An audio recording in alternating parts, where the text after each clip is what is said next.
The scoreboard should have been the first thing to die. It stood beyond the outfield fence, high on its metal legs, a black rectangle with faded white trim. For years, it had been the loudest voice in town on Friday nights, shouting numbers into the dark, fixing joy and humiliation in red, digital light. Then the batteries failed, the wires corroded, and the last caretaker, already tired long before retirement, switched it off and never bothered again. Grass grew through the warning track. The metal bleachers rusted along the edges. Paint peeled from the dugouts in long, curling strips. Nobody scheduled games here anymore.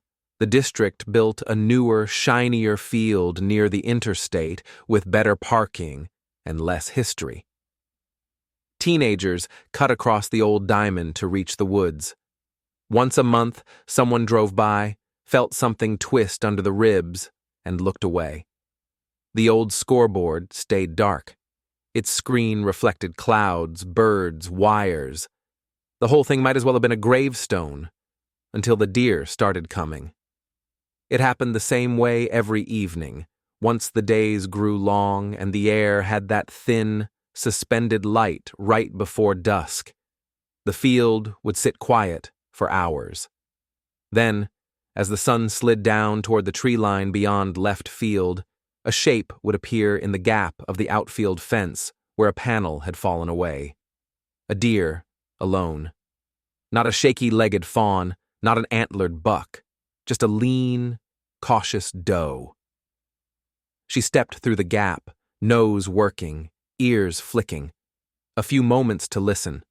The wind shifted the outfield grass, tugged at the shredded blue tarp on the far bullpen. Cars hummed beyond the ridge.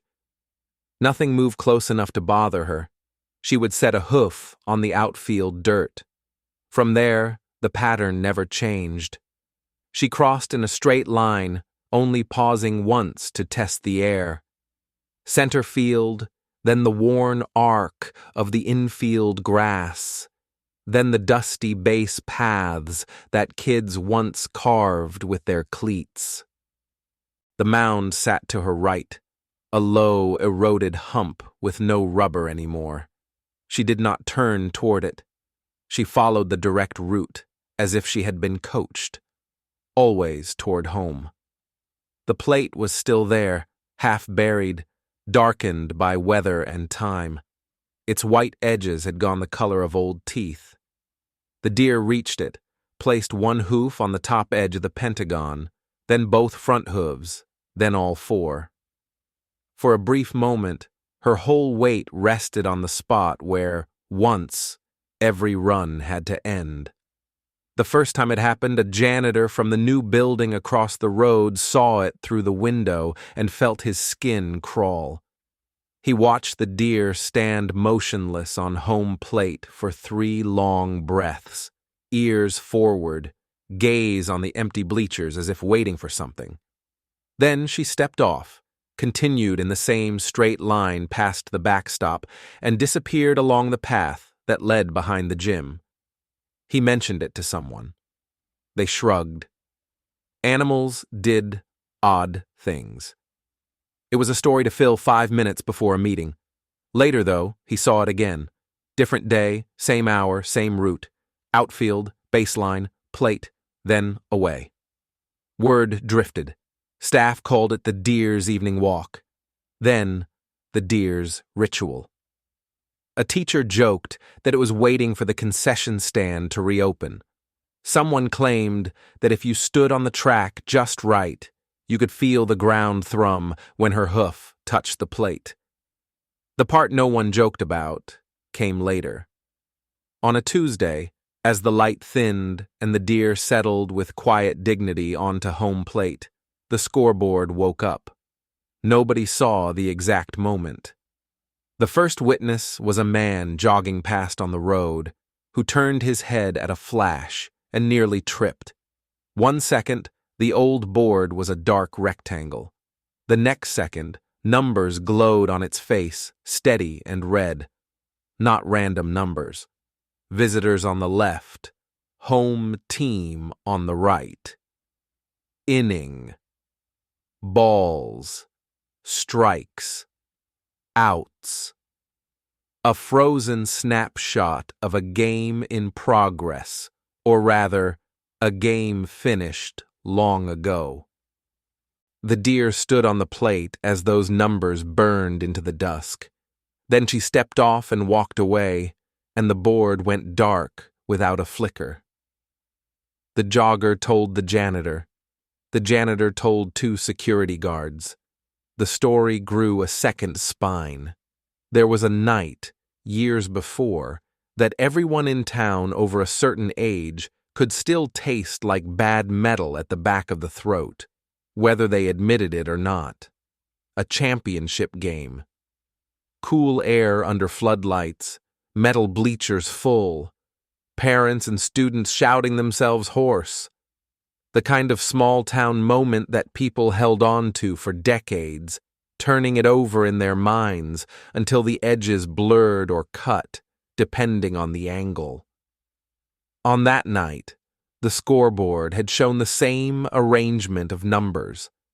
And somewhere in another part of the state, Aaron got a message he did not answer. He told himself he had good reasons not to come back. First work, then lack of money, then the simple inertia of days lined up one after another in an unfamiliar city. He moved from room to room, job to job, while the field where he grew up stayed anchored in the same patch of grass and clay. His mother sent him photos of the new stadium when it went up, all gleaming aluminum and fresh turf, with a caption about how times changed. Of the old field, she said nothing. He tried not to think of it, the way people try not to think of certain hospital corridors. But memories have a nasty habit of pushing through wherever the surface is thinnest. A smell of cut grass from a city park, a snap of a wooden bat on a television somewhere, the clink of metal cleats on concrete. Each one carried folded inside it the sound that had ended his last game, a whole town inhaling and then not exhaling again. He told himself he had imagined the way the stare of the crowd had felt on the back of his neck. He told himself anyone could have misjudged that ball. He told himself the game had been unwinnable long before his hands had betrayed him. It did not matter. Inside, the numbers on that board never changed. He came home in the end because his mother's heart did what old hearts sometimes do. It skipped at the wrong moment, sat stubborn when it should have pumped, left her breathless at the sink with a plate still in her hand. He arrived 3 days after the surgery, standing in the doorway of a hospital room that smelled like disinfectant and distant flowers, suddenly feeling like the teenager he had been when he last wore the school colors. No one mentioned baseball. She slept a lot. When she was awake, she wanted to talk about ordinary things: pills, neighbors, the price of milk, a cousin's divorce. He let himself sink into those conversations like someone lowering into a bath that is almost too hot. If he went slowly enough, he could stand it. On the 4th evening, after she drifted off mid-sentence, he walked out of the hospital, planning to go straight back to the small rental house he had taken for a month. His feet turned instead. The route had not changed. Down the hill past the hardware store that now sold coffee and scented candles, across the widened road where the speed limit sign had new numbers, along the sidewalk lined with saplings that had been saplings when he left. The trees were taller now. The crack in the 3rd paving slab was still there. He saw the field before he was ready. From a distance, it looked like a photograph, left too long on a windowsill. All the colors had been bleached out: the sky, the grass, the metal. Only the outline remained. He stopped at the chain-link fence and wrapped his fingers through it, feeling the familiar bite of cold metal against his skin, the way it had when he had leaned here as a boy waiting for his turn. The gate was unlocked or broken. It sagged enough to let him push through. The infield dirt was more weeds than soil now. The chalk lines were long gone. The mound had slumped, the rubber ripped away, leaving a scar. The dugout smelled of rust and old rain. He saw his own ghost in an empty spot on the bench, head in hands, and looked away. Something moved beyond the outfield fence. A deer slipped through the gap and stepped onto the grass. He watched, astonished at how matter-of-fact it seemed. No magic, no eerie music. Just an animal doing something extremely specific, as if it had an appointment to keep. She walked the straight line he used to dream of, from deep center to the place that mattered most. Grass bent under her hooves. She did not so much as sniff the mound. The spot where he had made the throw that changed nothing and everything lay off to the side, ignored. She aimed past it, toward the plate. The base was almost lost under dirt and debris. Even so, she found it. One hoof, then two, then all four. For a moment she stood there, perfectly still, her chest rising and falling, ears pointed toward the old scoreboard as if listening. Behind her, high above a left field, red light bloomed. Aaron felt his chest seize. For a heartbeat, he thought lightning had struck. Then his eyes adjusted, and he saw the numbers as clearly as he had that night. Visitors on the left, home team on the right. The inning count frozen, the line of small red dots showing balls, strikes, outs arranged in exactly the same pattern as the final pitch of that game. He knew it because he had watched that board instead of the ball for far too long afterwards, as if staring at the numbers could rewrite them. He waited for the lights to flicker and die. They held steady. The deer stood in the plate in that glow, ordinary and impossible at once. Then she stepped off, walked calmly past the backstop, and vanished along the path. As soon as her hooves left the white, the board went black. Not a fade. A cut. He stayed on the field until the light was gone and the air turned knife cold. When he finally moved, his legs felt as if they belonged to someone else. He did not look back at the scoreboard.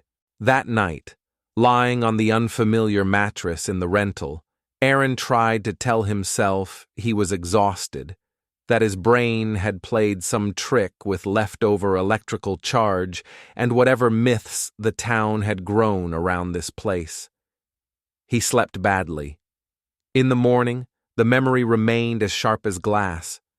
The second evening, he went back on purpose. It felt ridiculous. He was too old to be lured by ghost stories. Yet there he was, hands already finding the rhythm of the old walk, body remembering the timing of games even if his mind denied it. He reached the bleachers first and sat, half in shadow, as the sky shifted from pale to bruised. The field stayed empty for what felt like a long time. Then, almost exactly when the streetlights clicked on in the distance, the deer appeared. Same gap in the fence, same pause, same line across the grass. He watched her more closely this time. Her movements were completely natural, cautious, stop and start, the way wild animals are when they cross open ground. Only the path felt unnatural in its certainty. She walked it like someone tracing a familiar sentence, one they could say by heart. When her hooves touched the edge of the plate, the board lit. Same score, same inning, same pattern of red dots. It felt like a joke told once too often and never funny in the first place. He did not go down to the field. He stayed where he was, elbows on knees, hands clasped. The deer eventually left. The numbers vanished. The dark wrapped itself around the metal skeleton of the bleachers and the thin air around his shoulders. He went home and did not sleep much at all. On the third night, he stood behind home plate. He arrived earlier, walking slowly around the edge of the field. His shoes picked up burrs and dust. By the time he reached the backstop, his heart was doing the same uneven tapping in his chest that it used to do in the bottom of the last inning. Home plate looked smaller from this side. He had always approached it from the other angle, from the third baseline, eyes on the catcher, on the edge of the bat, on the pitcher's hand. Standing where the catcher once crouched, he saw the dents and cracks he had not noticed before. The dirt around the plate was uneven, as if something had been scuffed there over and over. He did not step onto it. Not yet. He stood just behind, fingers wrapped around the sagging net of the backstop, and drew a breath that tasted like old dust and cut grass. The deer arrived on time. He heard the faint thud of her hooves before he saw her, a soft rhythm on the ground. She came through the fence, cut across the outfield, crossed onto the infield. When she reached halfway between the mound and the plate, she slowed. Her ears angled toward him. For a moment, he thought she would veer away. Wild instincts should have told her to avoid the silhouette of a human standing still. Instead, she took him in with a long, assessing look, then continued straight ahead. She stepped onto the plate. The board clicked on. He did not look up this time. He knew what it would show. Instead, he kept his eyes on the animal in front of him. In the red, reflected glow, her fur took on a strange depth, every hair outlined, every muscle under the skin clear. She looked back past him now, over his shoulder, toward the empty bleachers. He knew what sat there in his memory. Rows of faces, some familiar, some not, all turned forward, mouths open, voices caught between the hope of a miracle and the expectation of collapse. He remembered the way silence could roar when a crowd decided all at once not to scream. In that memory, a ball skipped past his glove. In this present, his hands clenched and unclenched around the wire. It had been a clean pitch. The runner on third had been fast. He had reached for the throw, misjudged the hop by barely the width of a finger, and the ball had sliced by, bouncing off the backstop with a sound that felt like breaking bones. By the time he had grabbed it, turned, and thrown blind, it was over. He had heard one sound then that he had never been able to forget. The noise a scoreboard makes when it flips from one number to another, that indifferent electronic chirp that does not care who is hurting below. He had worn that night on his shoulders for years, as if the whole game at the years leading up to it had balanced on the angle of his glove. It was not true. Games are long, and every small mistake stacks on others, but shame rarely cares about fairness. The deer blinked, slow and calm. She shifted her weight once, hooves grinding faintly into the plate. Aaron let his grip loosen on the wire. The numbers on the board were not pointing at him. They were simply a record of a moment the town had clung to, because it was easier than facing the failings that came before and after. They told half a story. The field had held the rest. The missed practices, the underfunded program, the pressure placed on children as if they were professional athletes, the way adults shouted as if their own lives depended on the outcome. He saw all of that now as clearly as the red digits. He stepped forward until the toes of his shoes touched the back edge of the plate. He did not step onto it. That didn't feel right. The deer was already there. Instead, he bowed his head slightly, like someone acknowledging an introduction, and let the memories come in order, start to finish, without skipping to the worst part. The first game. The smell of his new glove. The pattern of his father's footsteps on the bleachers. The way the coach's hand had felt on his shoulder when he got his first hit. The small friendships that had formed in dugouts and bus seats. The jokes. The losses. The other losses. The wins. The ordinary plays where nothing remarkable happened and the world did not tilt. That last night was a page in the middle of the stack, not the title on the cover. He let himself feel for the first time how young he had been.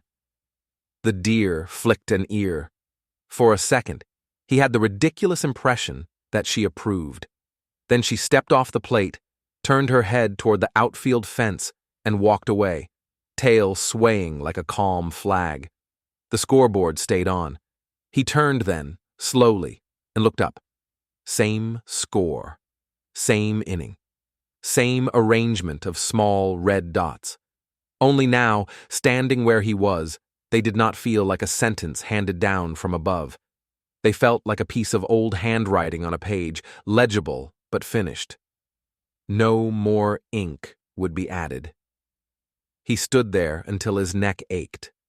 Then, without thinking too hard about it, he reached down and brushed dirt away from the edge of the plate with his hand. The clay crumbled under his fingers. A line of white emerged, still there under the grime. He cleared another bit.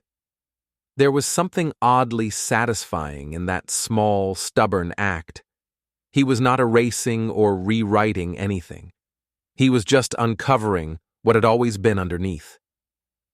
When his hand stilled, the red numbers flickered. For a moment they blurred, as if the circuits were struggling. Then they went out completely. No slow fade, no dramatic spark. Just dark. The field exhaled. The air felt different, though he could not have said how. He waited, half expecting the lights to flare again, to lock him back into the old pattern. Nothing happened. The silence stretched, but it no longer felt like accusation. It felt like rest. He left the field by the same gate and walked home along streets that suddenly were not quite as small as they had been in his memory. Word about the deer and the board continued to float around town in the days that followed. People said the animal still walked the field some evenings, though fewer claimed to have seen it themselves. The story about the scoreboard, however, changed. Now, if someone mentioned it at all, they said the lights had come on a few times, then stopped. Maybe the batteries had finally, truly died. Maybe a storm had finished off whatever stubborn filament of power remained in the wiring. Maybe someone from the district had come with a ladder and a sense of practicality and pulled the plug. In any case, the board stayed dark. The field, though, did not feel dead anymore. A pair of kids dragged a plastic bat and a scuffed ball out there one Saturday, just to see how it felt to swing where their parents once had. A teacher with a key to the equipment shed loaned them an old base they could prop against the ghosts of the others. They did not care about scores. They chased each other around the diamond, laughing, sliding into the dust, because it felt good. Once, early in the morning, Aaron walked past and saw fresh footprints around the mound. The half-moon shapes of someone pacing off a pitch, maybe just for fun. He did not go in. He did not need to. His mother asked him one afternoon whether he had seen the old field since he had been back. He said that he had. She nodded, looked at him for a moment in that way parents have when they are checking for invisible wounds, and changed the subject. After he left, she sat alone for a while and remembered that night in her own way. The weight of a jacket over her knees, the feel of cold metal under her hands, the way her throat had closed when the ball skipped past, not because she blamed her son, but because she had known, even then, how long he would carry it. She was glad he had gone back. She did not need to know what he had seen there. As for the deer, she did what deer do.